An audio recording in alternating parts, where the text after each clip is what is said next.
How are you doing today, sir? Great, how you doing? Very well. I'm very much looking forward to this season. What can you tease people about how it's been going? Well, we opened with a wedding. Which is fantastic. I think he says ever. Yeah.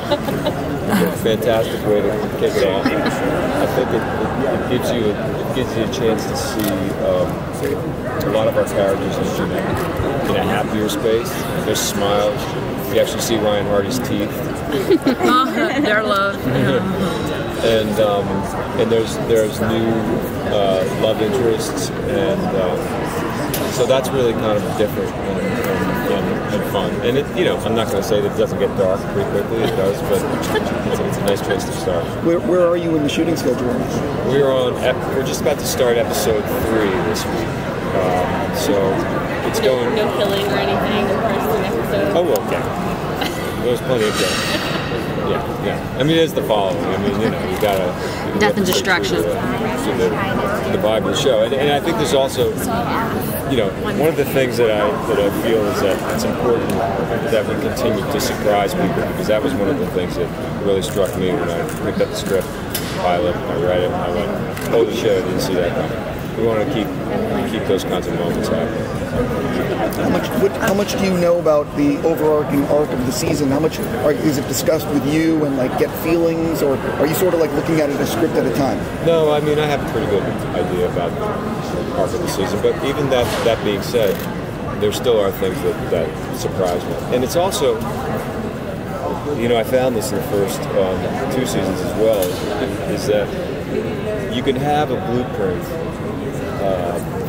a Bible, as I like to call it, but things morph and change based on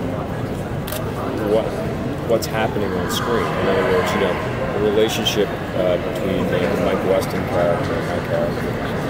That's something that I don't think any of us really knew was going to keep going, and that he was going to go into such a dark place, that I was going to become sort of ashamed by the fact that he was becoming me, and all those kinds of things. I think that was something that surprised me.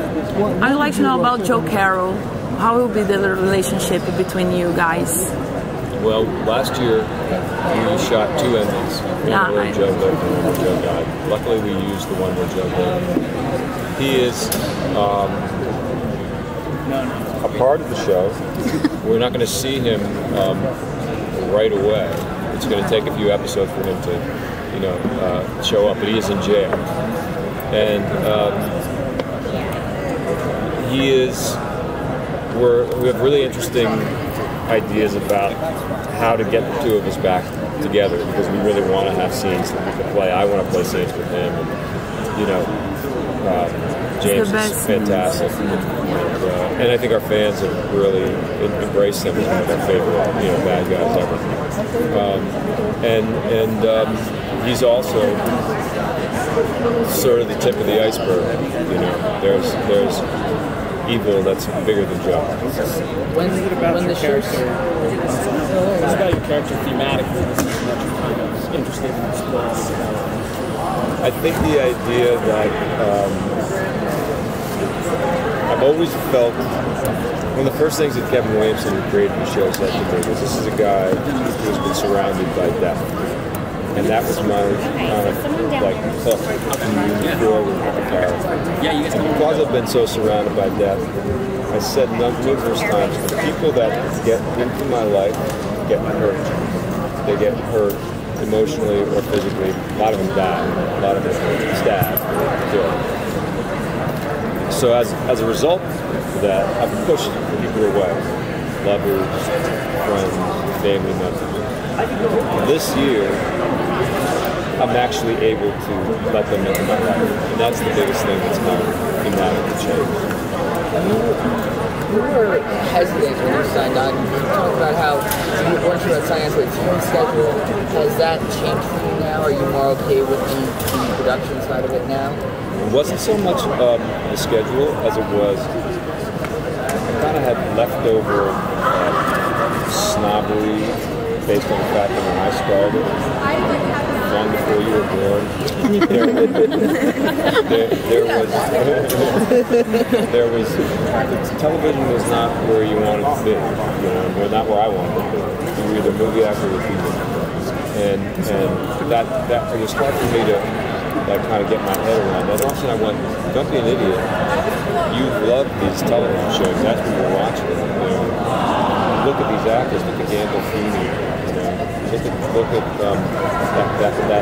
that opportunity to over years and years taking part in development. So that was part of my hesitancy.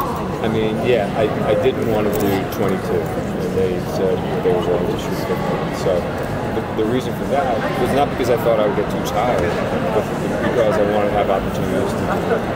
Because part of being an actor to me is to be able to walk into another guy's shoes. So, I've been able to keep it going. You change your mind as something to do with your changing as an actor or the television change?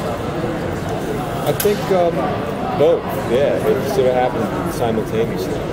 I feel like we are kind of in a golden age of television. I think it's, and I also saw my wife's experience and how much she liked doing 7 years on the show, and being able to really go, keep peeling the layers of the onion back on America.